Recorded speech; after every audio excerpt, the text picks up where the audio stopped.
کرام کی زبان سے بے شمار دفعہ سماعت فرمایا ہوگا۔ متقی متقین،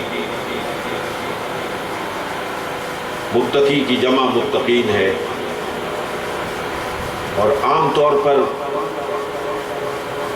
جس آدمی کو نیک سمجھا جاتا ہے، با کردار سمجھا جاتا ہے، بعمل صالح سمجھا جاتا ہے، تو لوگ کہتے ہیں فلاں شخص بڑا متقی ہے۔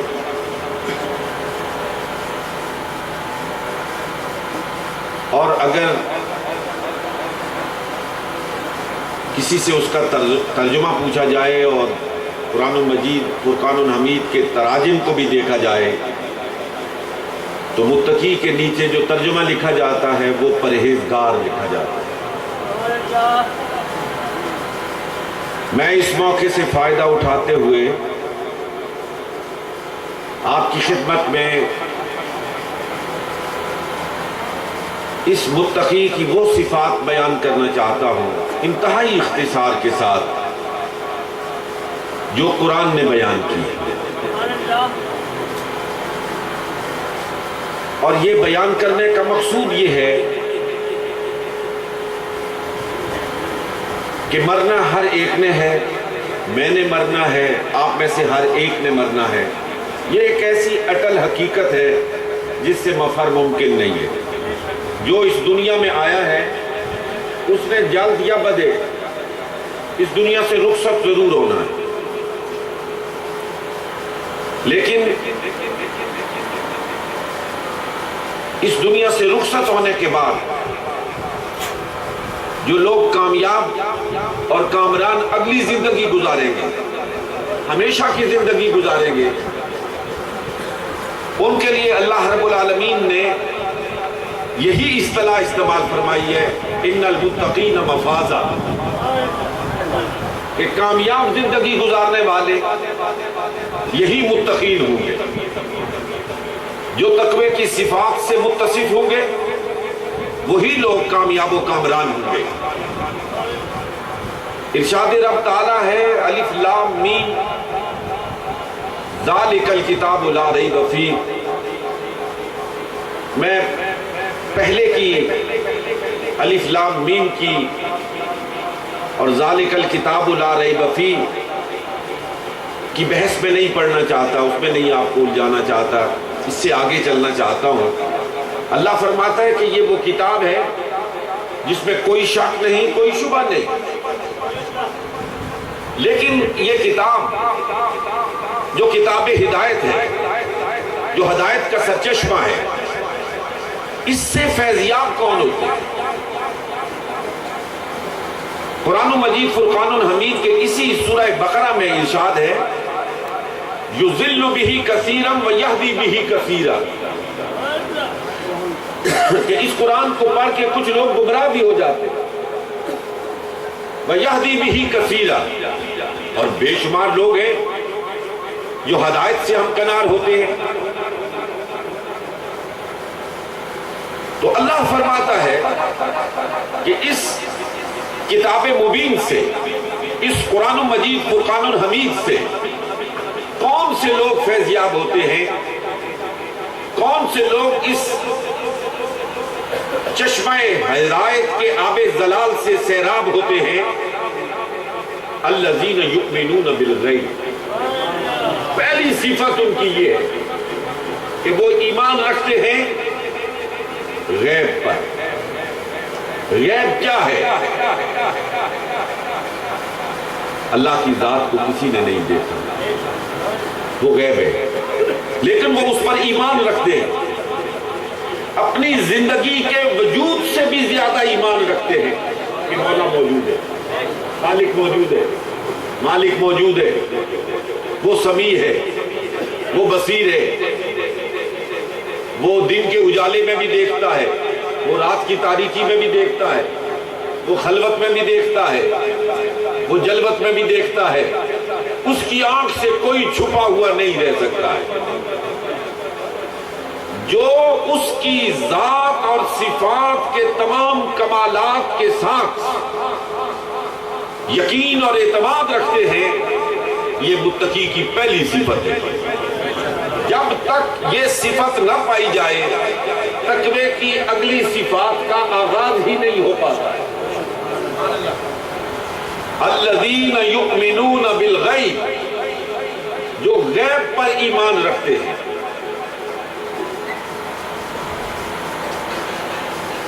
وَيُقِيمُونَ الصَّلَاةَ،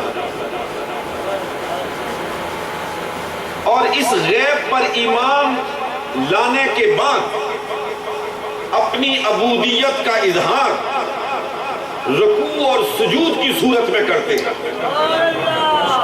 اس لیے کہ جب یہ یقین آ جاتا ہے کہ ہمارا اللہ موجود ہے، وہی ہمارا خالق ہے، وہی ہمارا مالک ہے، وہی ہمارا رازق ہے، وہی زندگی کا مالک، وہی موت کا مالک، وہی عزت کا مالک، وہی ذلت کا مالک، تو پھر اس ذات کے سامنے بے اختیار جھکنے کو جی چاہتا ہے کہ میں جھک جاؤں اس کے سامنے۔ اور پھر جھکنے کے بعد جب یقین کی اگلی منزل میں قدم رکھتا ہے تو پھر اپنی جبین نیاز کو وہ خاک پہ رکھ دیتا ہے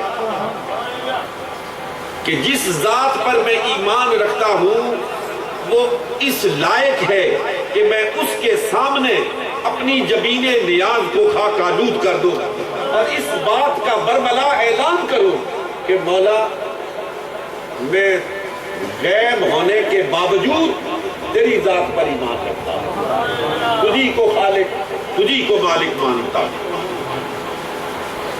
الذین یؤمنون بالغیب ویقیمون الصلاۃ، نماز کو قائم کرتے ہیں۔ یہ نہیں کہ کبھی رکوع کیا، کبھی سجدہ کیا، کبھی چھوڑ دیا، کبھی کر دیا، نہیں، وہ نمازوں کو قائم کرتے ہیں۔ وہ جس طرح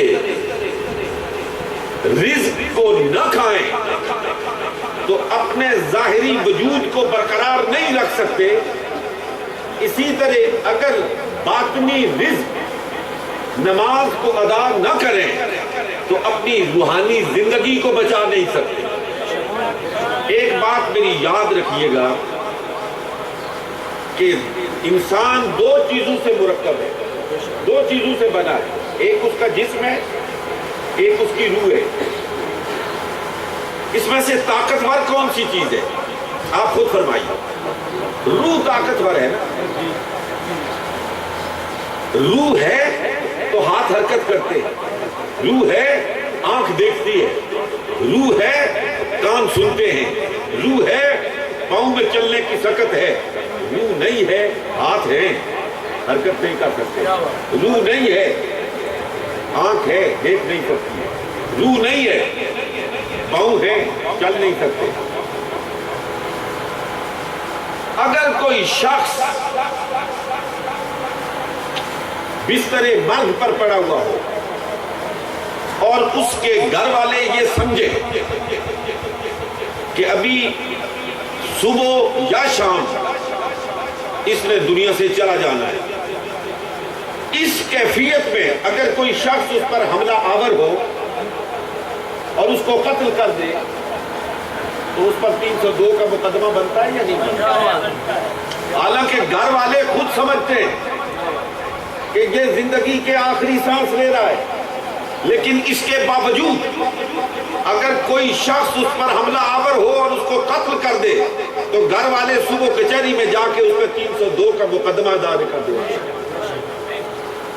اس لیے کہ قیمت روح کی ہے، اور اگر جسم سے روح نکل جائے تو وہی گھر والے جو اس قاتل کے خلاف مقدمہ دائر کرنے والے ہوتے ہیں وہی اس کو کندھوں پہ اٹھاتے ہیں، قبر پہ لے جاتے ہیں، اس کو اندر رکھتے ہیں اور منو مٹی ڈال کے گھر واپس آ جاتے ہیں۔ اصل چیز روح ہے۔ اور دوستان محترم، جس طرح اس جسم کی غذا ہے اسی طرح اس روح کی غذا ہے۔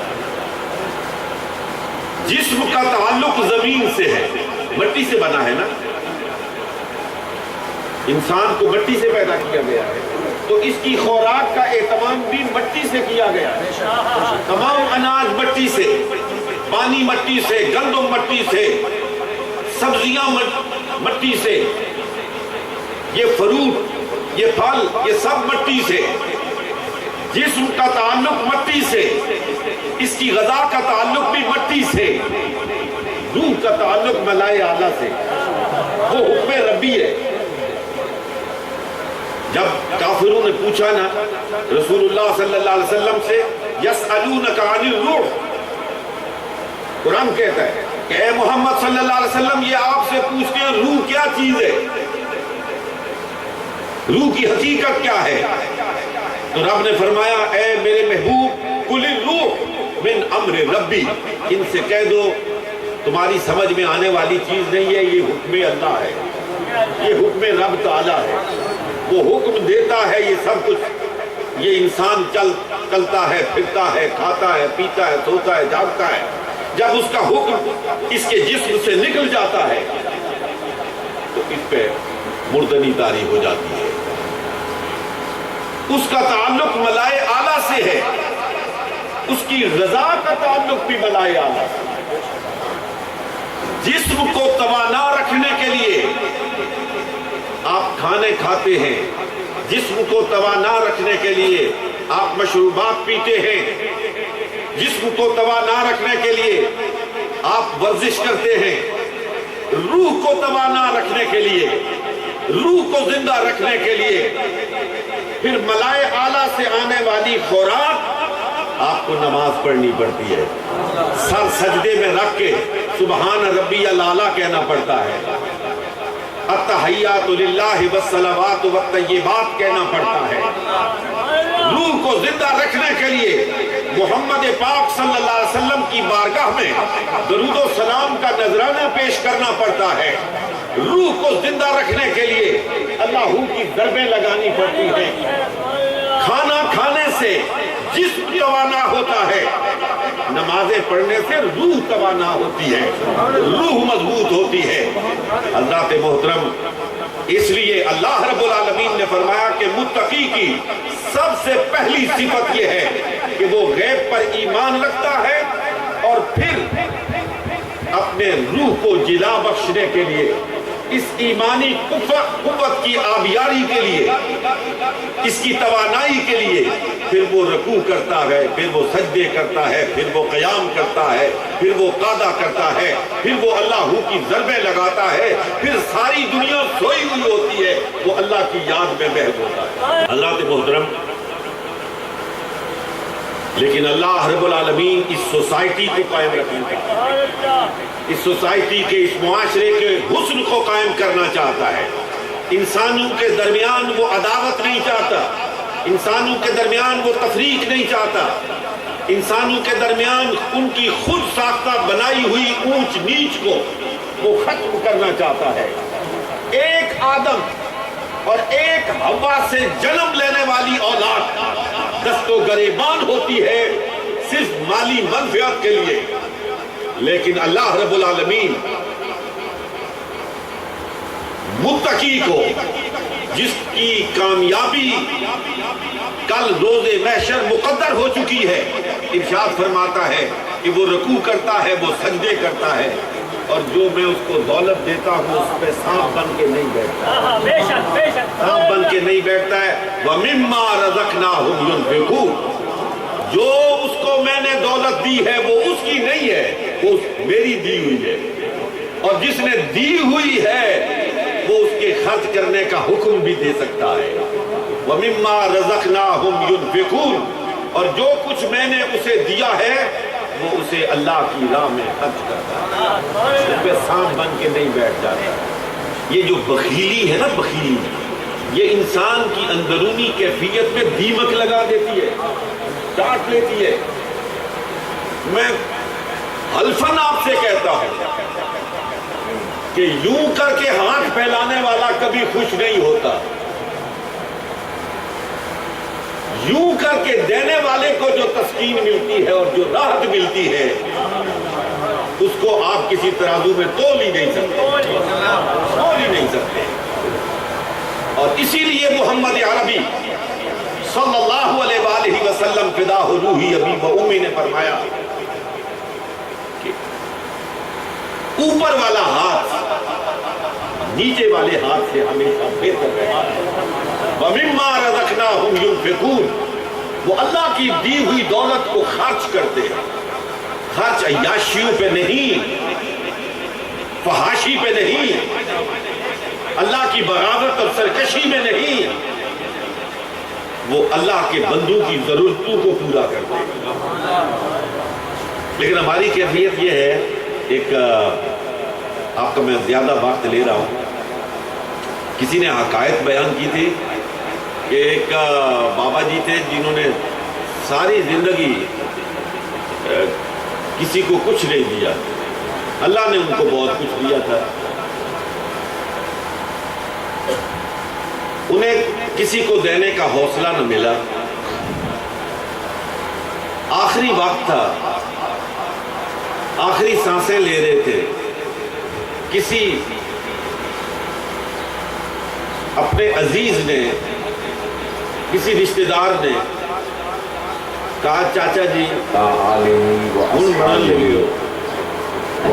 مرنے تے کچھ دے گئے کہ سارا پیچھے چھوڑی گئے سو کہ ہو مرنے میں کچھ نہ کچھ تھوڑا بہت دے گئے چھوڑا. اللہ نہیں راہ کہنے لگے جان تو دے رہا ہوں, اس سے زیادہ اور کیا دے سکتا ہے. بھائی جان جاتی ہے تو جائے, دمڑی نہ جائے. یقین کرے اللہ کی راہ میں خرچ کرنے والا اللہ کا بڑا محبوب ہوتا ہے, بہت پسندیدہ ہوتا ہے. جو فرش والوں پر رحم کرتا ہے اس پر عرش والا رحم کرتا ہے.